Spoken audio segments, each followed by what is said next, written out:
Now we are heading towards the supplementary sessions. I would like to request the moderator and the speaker of the supplementary session 1 on Pakistan-Russia relations, current status and the future prospects to take their seats on the stage.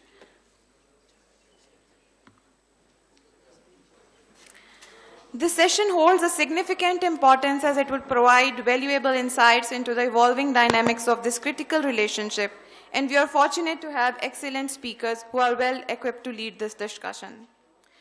Our moderator of this session is Brigadier Zahirul Haider Kazmi. Our first speaker of the session is Ambassador Qazi Khalilullah. Ambassador Qazi Khalilullah is currently Executive Director of Center for International Strategic Studies, Sindh. He joined Foreign Services of Pakistan in 1985 and holds a master's degree in international public policy from the School of Advanced International Studies, Johns Hopkins University, USA. During his diplomatic career of 35 years, he served as the Foreign Office headquarters in Islamabad on various positions, including as Director General and Additional Secretary. He was spokesperson to the Ministry of Foreign Affairs from May 2015 to February 2016. He served as the Ambassador of Pakistan to Myanmar from 2008 to 2012, Ambassador to Cuba from 2012 to 2014, and Ambassador to the Russian Federation from 2016 to 2019. Our second speaker of the session is Mr. Anton Klopkov, who we introduced briefly ago. So I would, in the benefit of the session and the time, to save time, skip his bio and hand over the session to our moderator. Thank you.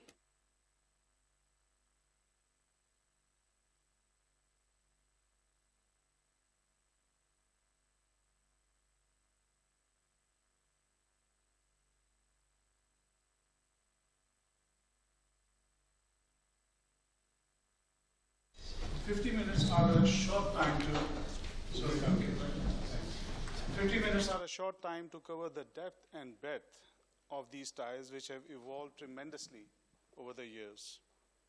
I've been involved for the last 15 years or so in making a small difference in this valuable relationship and have been focusing on diplomacy related to strategic stability, deterrence, arms control, and building bridges through strategic outreach and communication. Yet, this is just a small slice of the broader relationship. There is more to the Russia-Pakistan's relations than what meets the eye. To punctuate my key point about positive energy in Pakistan-Russia relations, imagine yourselves in the summer of 1900 in London, the heart of what was then the European-dominated world. 20 years later, Europe was shattered by the Great War. By 1940, Germany was the dominant power in the Europe, and France had fallen to Germany. Fast forward another 20 years, and Germany itself had been brought to its knees. Few could have predicted that these former enemies would become the strategic partners of today. Likewise, apply this example to Pakistan-Russia relations as of today.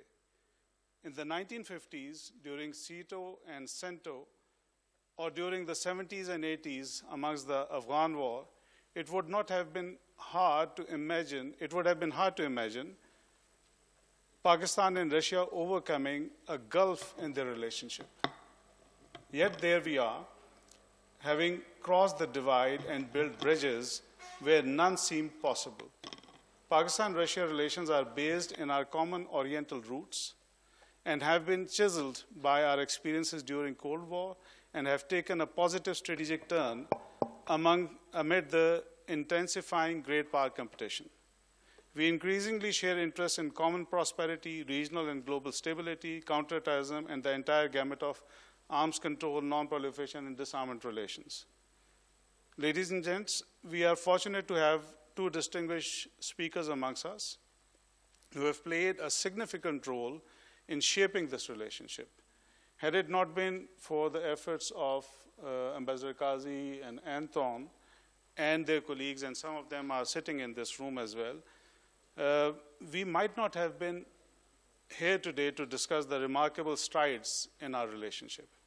Their work has laid a foundation upon which we continue to build.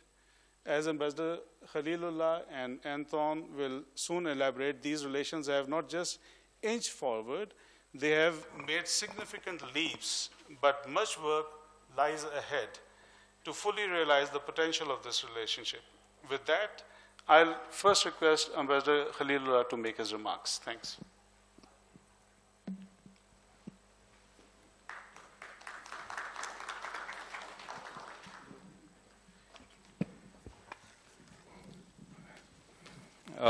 Thank you, Brigadier Zahir Kazmi, for your insightful opening remarks. You have very rightly pointed out that the world, the world order has changed several times since 1900, and it is changing again. During the Cold War, Pakistan was part of the Western Bloc.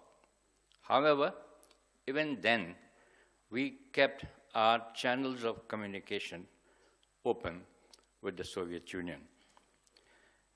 Pakistan steel mills and power plants at Guddu and Muzaffargarh were established by Soviet Union during the Cold War. Although you have described how difficult our relations were during the Cold War with Moscow and how good they are now, let me make a few points from my personal experience to elaborate these points. I did 2 assignments in Moscow. First, from 1988 to 1993 as a young diplomat. While moving around in the city, I would be asked whether I was Indian. When I would say I was Pakistani, I would hear a narrative in Russian. Although I didn't understand it fully, few words conveyed the whole meaning. And they were Pakistan, Mujahideen, Dushman, Soviet Union. The message was very clear that Pakistan was supporting Mujahideen, who were enemies of the Soviet Union, and Soviet forces were still there in Afghanistan when I was there. When I arrived, during my stay there, they withdrew from Afghanistan. As young diplomat, I witnessed collapse of bipolar world in Moscow because the Soviet Union disintegrated on December 25, 1991. And during my assignment as ambassador of Pakistan to Russia from 2016 to 2019, I saw Russian efforts, Russian policies aimed at promoting a multipolar world. Interestingly, Moscow was my first assignment abroad as Third Secretary, and it was also my last assignment as ambassador. When I presented credentials to President Putin on 20th April 2016, along with 16 other ambassadors, that's the practice in Russia, he told us that from professional point of view, you would never get bored in Moscow.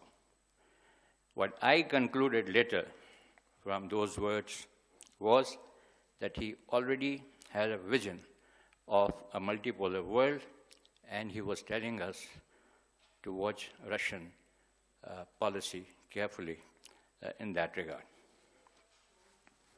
Now, having said that, let me congratulate Dr. Naeem Salik and his team on organizing this first Islamabad Non-Proliferation Conference. But I'll be talking about proliferation. This has nothing to do with nuclear weapons. It's positive proliferation. It's about proliferation in context and agreements between Pakistan and Russia. Now, I will not go into all the developments that have taken place between Pakistan and Russia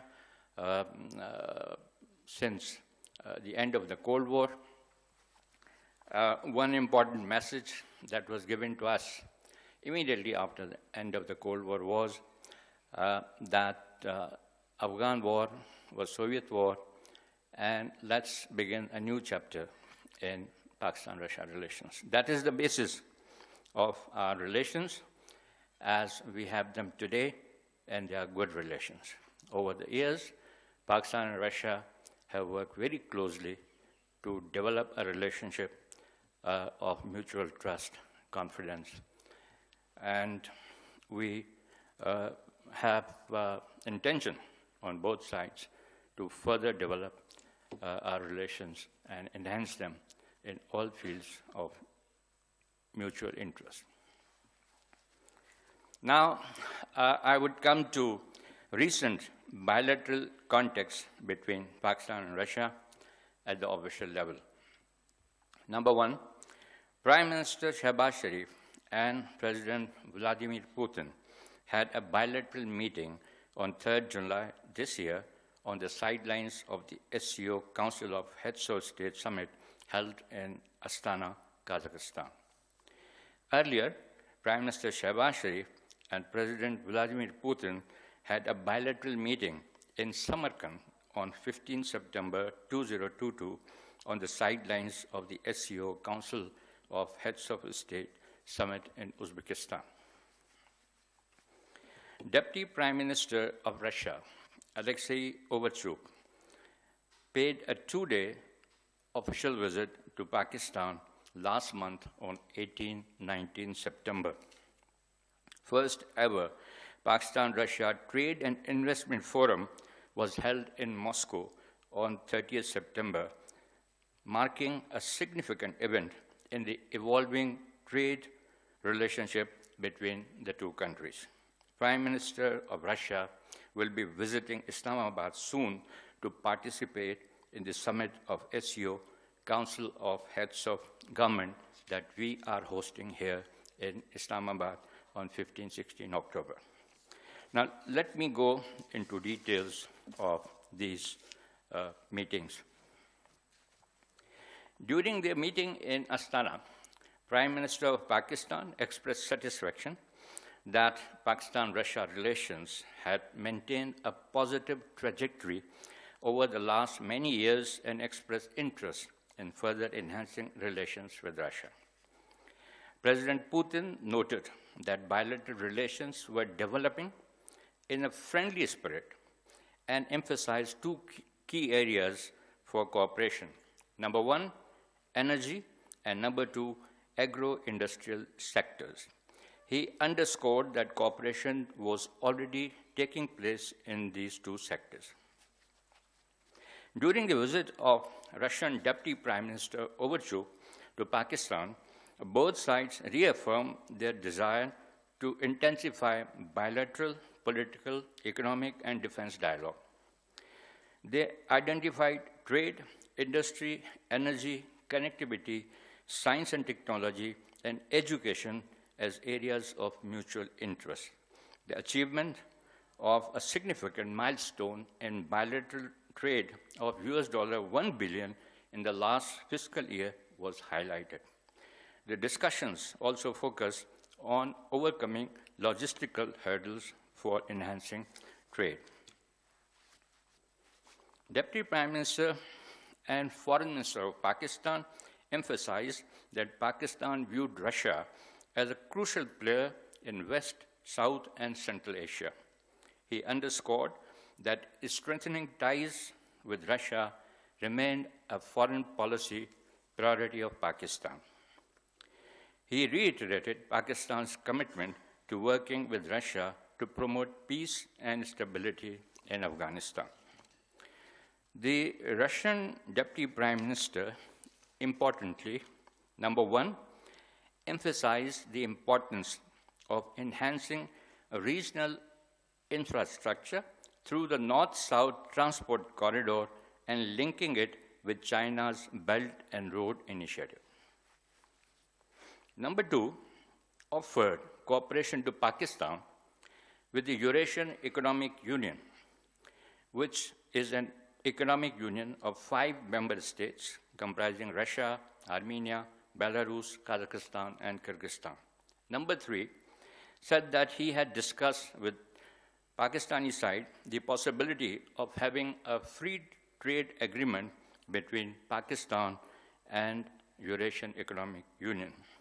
He conveyed Russian support for Pakistan's membership of BRICS. Now, although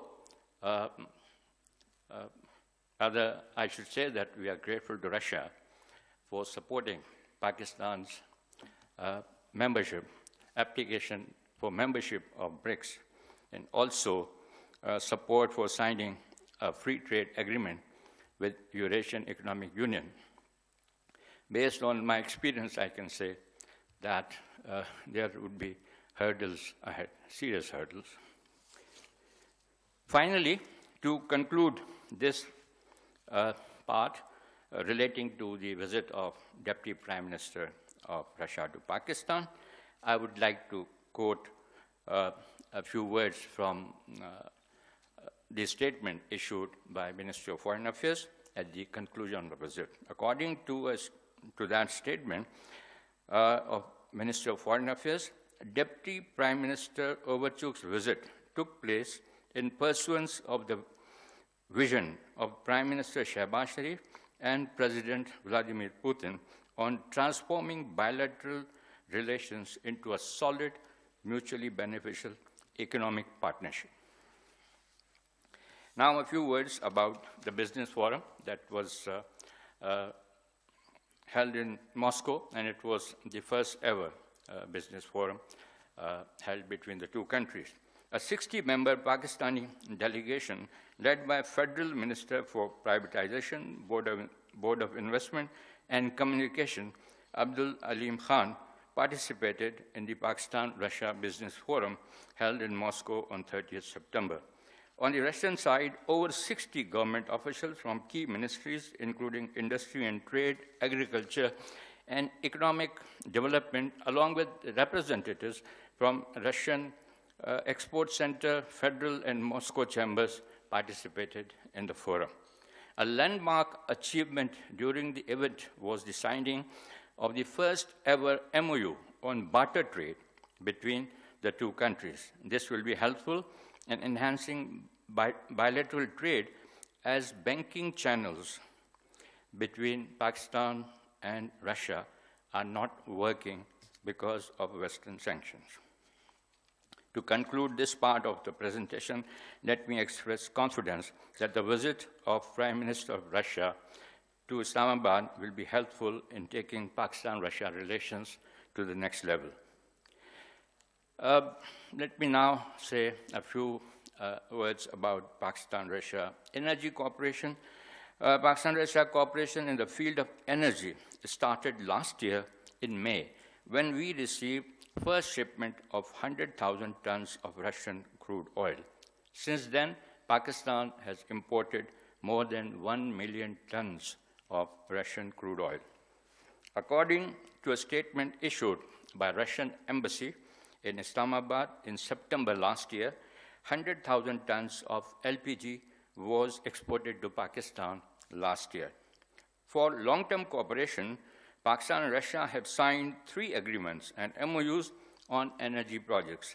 These include agreement signed in 2015 on Pakistan Stream gas pipeline from Karachi to Lahore, an intergovernmental agreement on cooperation in the sphere of liquefied natural gas or LNG signed between the two countries in October 2017, and an MOU signed in February 2019 in Moscow on conducting feasibility study for a subsea pipeline from Middle East to South Asia. That is to Pakistan and India. Now, I want to talk about regional connectivity through Afghanistan. Kindly let me know when my time is over. Pakistan and Russia have shared interest in peace and stability in Afghanistan. Both countries cooperated closely in the Moscow format of consultations on Afghanistan to support Afghan peace process, which eventually led to the signing of agreement between the US and Taliban. Exit of foreign forces from Afghanistan in 2021 and re-establishment of Taliban rule in Afghanistan has offered valuable opportunities for completion of the following long-delayed connectivity projects between Pakistan and Central Asia. One is Tapi gas pipeline, that is Turkmenistan, Afghanistan, Pakistan, India pipeline, and the other is Kasa 1000 electricity transmission project from Kyrgyzstan and Tajikistan to Pakistan via Afghanistan. Taliban rule in Afghanistan has also offered opportunities to Pakistan for enhancing trade with Russia and Central Asia through the land route. Many noteworthy developments have taken place in this regard over the last 2 years. Let me highlight some of them. Number one, according to Pakistani businessmen, 90% of Pakistani goods exported to Russia by road are being transported through Afghanistan and Central Asia. Number two, last year, trucks carrying goods from Russia and Kazakhstan made their first ever trips to Pakistan through Afghanistan. Number three, in March this year, 16 trucks of Pakistan National Logistics Cell, NLC, transported Pakistani citrus fruit to southern Russian cities of Derbent and Grozny. The trucks traveled through Iran and Azerbaijan and reached Russia in 18 days, covering a distance of 6,000 kilometers. Earlier, the citrus fruit was transported by sea. NLC trucks have also transported goods to Kyrgyz Republic through Karakoram Highway. Pakistan and Uzbekistan have signed MOU for construction of railway link between the two countries through Afghanistan. According to Kazakhstan's Ministry of Trade, the country wants to develop road and railway links through Afghanistan to connect with South Asia and the Gulf. In April this year, a convoy of Pakistani NLC trucks transported goods through Afghanistan to Tajikistan's capital, Dushanbe, from Pakistan. The government of Pakistan has allowed export of 40,000 tons of sugar to Tajikistan, and it will be transported via Afghanistan to Tajikistan. Finally, Afghanistan has agreed with Kazakhstan and Turkmenistan to build a logistics center of transit hub in Herat, which will facilitate export of Russian oil to South Asia. According to Afghan officials, Kabul also intends to hold talks with Russia in this context. Now, the final part of my presentation, it relates to Shanghai Cooperation Organization. SCO is the world's largest regional organization in terms of geographic scope and population. Recent data showed that combined GDP of SCO members has reached $25 trillion, accounting for nearly 25% of global GDP, which is over 13 times larger than in 2001, when the SCO came into being. Transport connectivity for regional development is one of the focus areas of SCO. SCO has also established Transport Forum for discussing potential of the transport and logistics sectors of the SCO countries. SCO heads of railway administration also meet to discuss priority areas for construction of new railway lines connecting the member states. All these initiatives will be helpful in integration of the SCO region. I will conclude by highlighting that regional connectivity by road and rail has acquired unprecedented importance and urgency due to reaction to Israeli genocide in Palestine, and now also Lebanon. Red Sea has become no-go area for ships. We therefore need to attach priority to connectivity projects to provide alternate routes for international trade. Pakistan has offered its seaports to regional countries for import-export. Pakistan-Iran-Turkey rail link offers opportunities for trading with Europe.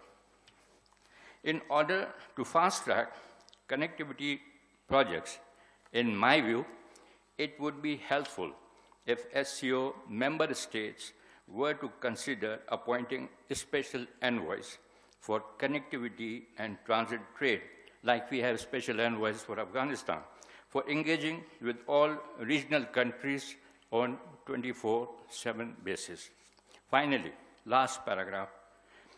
Like the Moscow format of consultations on Afghanistan, Russia, being the common friend of all SCO member states, could consider establishing Moscow format of consultations on regional connectivity and transit trade. Thank you.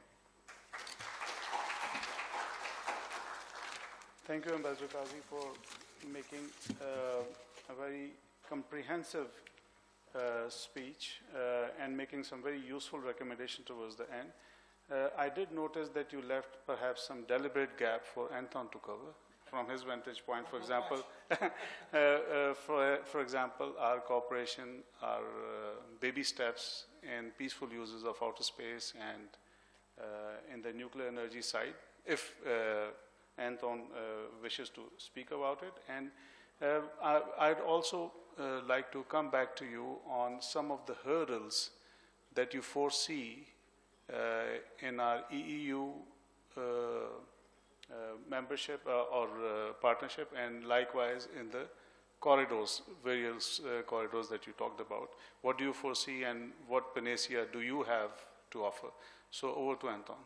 Would you like to speak from here or Rostrom? Okay.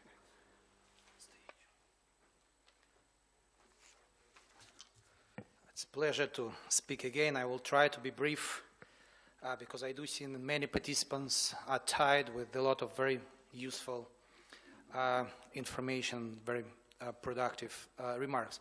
First of all, I should say that I'm not an expert on Russia-Pakistan relations. I mean, as many in this conference room, are trying to contribute and make some small steps to assist to improve our relations. But again, my major focus, as many of you know, on nuclear issues. Having said that, I would like to say a few points to add what already been presented by Ambassador Khalilullah, as well as to make some suggestions for the future as a scholar who is being engaged in Russia-Pakistan expert dialogue for about 15 years. First of all, I very much agree if I analyze as a scholar the developments of Russia-Pakistan relations, that one of the trends during the last few years, I would say probably 10 plus years, intensification of mutual visits, intensification of high and highest level meetings between officials of two countries. Ambassador Khalilullah mentioned number of meetings, including the most recent meeting by President Putin and Prime Minister Sharif in Astana. He mentioned recent Deputy Prime Minister of Russia, Alexei Verchuk, visit to Islamabad. But I also would like to mention that there are regular consultative mechanisms at the level of deputy foreign ministers between Russia and Pakistan, for example, on counterterrorism. And this is not about only engagement of two foreign ministries, this is engagement of different agencies under this umbrella as well. Regular mechanism on strategic stability, and early this year a meeting took place in Moscow, and from the Russian side Deputy Foreign Minister Ryabkov that led that dialogue. Also, as already been mentioned, there is a regular exchange on Afghanistan in a multilateral format called Moscow format. So dialogue is being developed. I also would like to mention military-to-military cooperation because I do see positive developments. They became much more regular than in the past. I will mention a few public examples. For example, on a regular basis, Pakistani military participate in the Moscow Conference on International Security, which is organized by the Russian Minister of Defense. Also, starting from 2014, there are joint maritime exercises as well as military-to-military land exercises. I think this is really important development. Also, in this context, I would like to say that there are relatively regular exchanges between senior security establishment officials, which means senior representative of Russian Security Council, which is important to cover broad spectrum of our common interest in the field of security. I would not go in details on Intergovernmental Commission on Economic and Scientific Cooperation because it was well covered by Ambassador Khalilullah in his presentation, but I would like to underline a couple of points which already been mentioned by Ambassador in his presentation, that last year our bilateral trade exceeded 1 billion. I mean, if we will have a look on the size of our economies, not much. But if we will have a look on what scope of trade we had just a couple of years ago, it's a big change because the growth last year was about 50% to compare with the year before. So here we should put this number or think about this number not only from absolute point of view, but also to compare with the trends which we observe in this field. And also, of course, I'm glad that since 2023, it's already been mentioned by Ambassador, Russia's oil is supplied to Pakistan. A couple of final points on bilateral trade, and then I will move to ideas or recommendations for the future. First, just would like to mention that wheat is #1 Russia's export product for Pakistan, and this is very much in line about which Ambassador was speaking, that agricultural sector is one of the areas where two countries work closely together, and probably for the future also there are opportunity not only for Russia to export but also to import some products from Pakistan, and Ambassador mentioned some particular examples. And the major export product from Pakistan to Russia is textile and products of that. Having said that, from my perspective, it goes without saying that there is a space to expand cooperation in the economic sphere, and as I mentioned, 1 billion, it's a good new level of bilateral trade, especially to compare with the past experience, but still, if we will put it in the context of the size of economies of two countries, a lot could be done to improve this level. Few ideas for the future, and Dr. Kazmi, I've heard your reference to cooperation in some particular areas.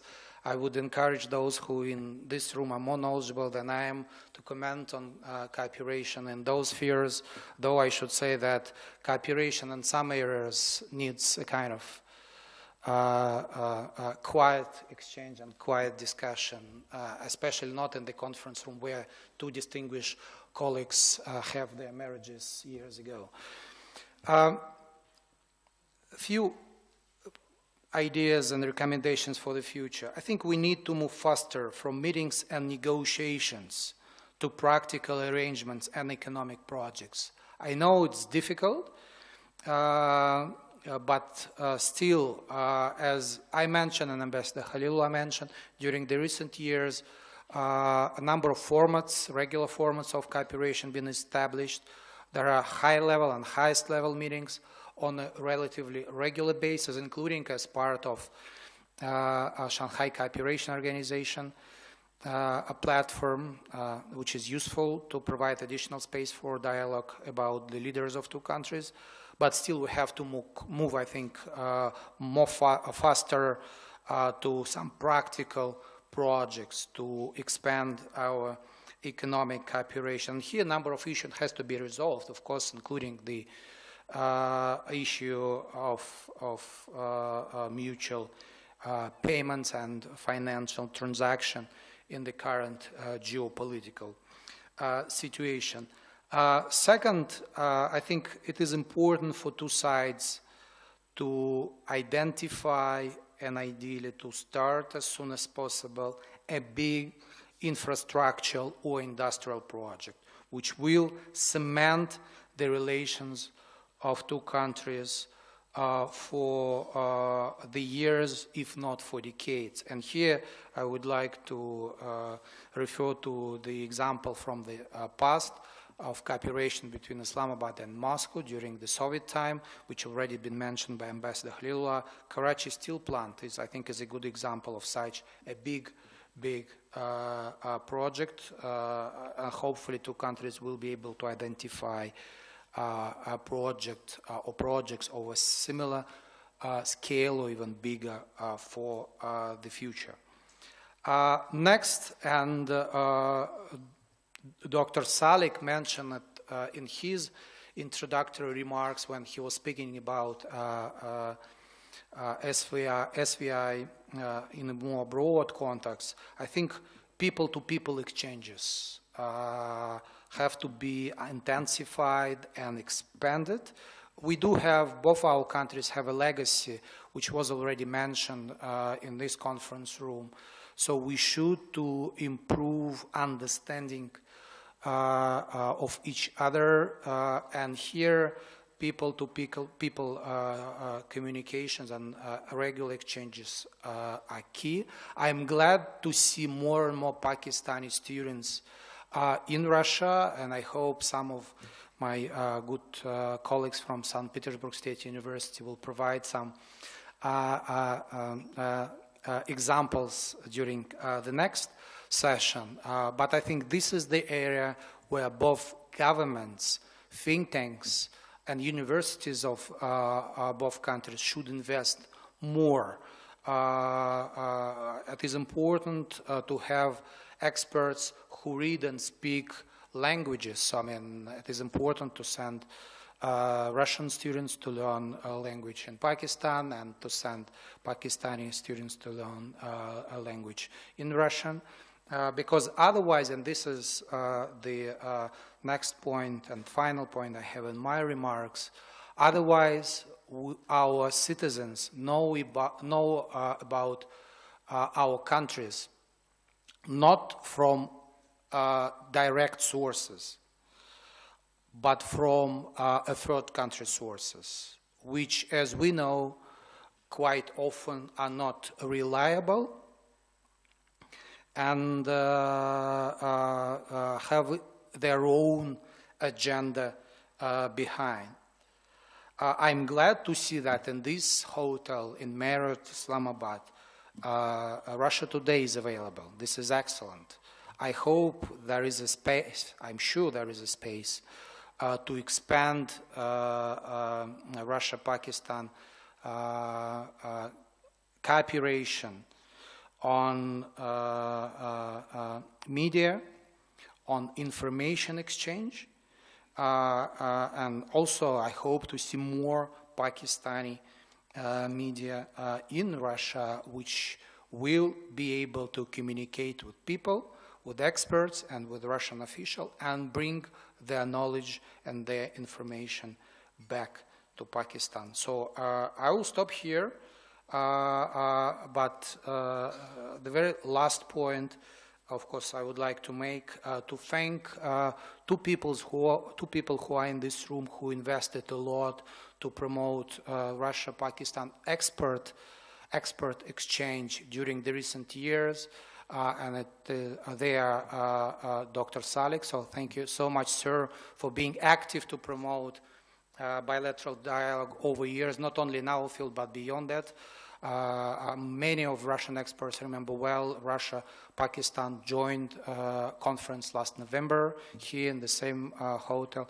And Dr. Kazmi, thank you so much to you for being an active supporter of bilateral expert meetings and exchanges over the years, and I hope you continue to be part of those exchanges despite of change of your position. Thank you so much to both of you gentlemen.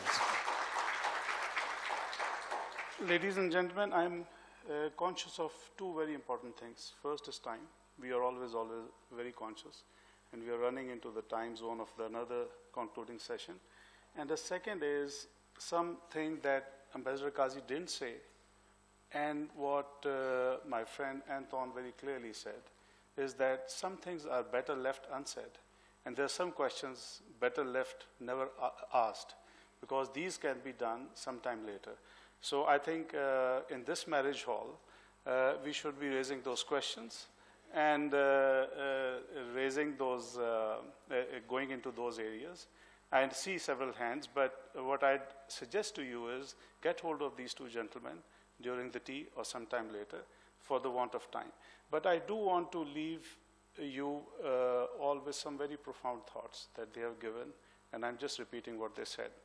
The first one is the focus on trade, corridors, economy. In doing all this business, you need a currency. And the currency at the moment is not the one that at least suits Russia and several other states. So how do you develop an offset to this is a question that or a thought that I leave you with. The second is the hurdles that you foresee, which Ambassador Kazi also mentioned, and some others have also been talking about, are how do you overcome those hurdles? And these hurdles obviously start from at the political level, and you see a lot of positive momentum in that direction. And I hope that we'll overcome those hurdles. The last thought is, I'm quoting the vice rector of St. Petersburg University. Once I met him last time, he said something very nice, and I would like to quote it here. He said that I want the corridors of St. Petersburg University sprawling with Pakistani students. And likewise, we reciprocate that sentiment. And the last thing that I would like to say before we give a round of applause to the excellent speakers is that I think all cooperation and all development is built on two very important things, which is knowledge and economy. And if we have to get something from a friend or give something to a friend, it is knowledge and economy. This is what you build everything upon. Those who have knowledge and those who are ignorant can never be equal. So hopefully we continue to invest in knowledge economy and build our relationship. I end here and request you to give them a standing applause. Thank you. Thank you so much.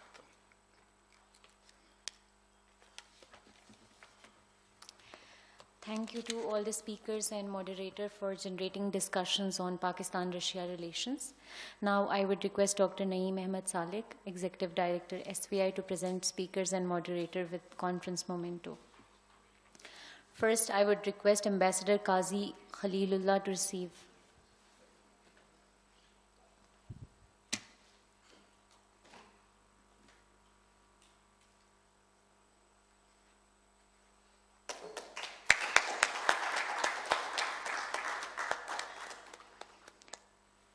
Now I would request Brigadier Zahir Kazmi to receive his conference memento. I will succeed it for Anton first. Okay, you have one. Right. You have enough for the